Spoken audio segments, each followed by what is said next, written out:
खबर शामिल करते हैं साहिवाल से, जहां पर रीजनल स्टोर कीपर वाबडा साजिद मकसूद की नई चोरी भी सामने आ गई है। मौसूफ पहले भी करप्शन का बेताज बादशाह रहा। कुछ दिन कबल रेलवे लाइन की चोरी में भी इसका हाथ सामने आया है।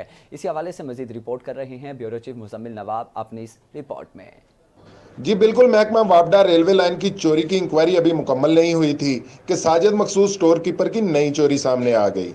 साहिवाल साजिद मकसूद चोरी करने और करप्शन करने के माइंड मास्टर की रीजनल स्टोर साहिवाल से एक और चोरी सामने आ गई। मसूफ ने नया ट्रांसफार्मर का सामान निकाल कर बेच दिया।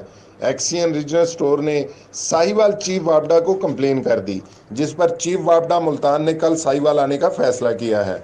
साजिद मकसूद स्टोर कीपर की बढ़ती हुई करप्शन और चोरियों की वजह से साहिवाल वापडा की बदनामी अरूज पर है, लेकिन मसूफ सीट न छोड़ने पर बजिद है। अभी तक महकमा वापडा की तरफ से ट्रांसफार्मर की चोरी की FIR भी दर्ज न करवाई गई है। इलाका की अवाम ने वजीर आजम पाकिस्तान से मुतालबा किया है कि इस साजिद मकसूद स्टोर कीपर, जो कि करप्शन का किंग है, इसको फिलफौर साहिवाल स्टोर से फारिग किया जाए और फौरी गिरफ्तार करके लूटी हुई रकम वापस ली जाए।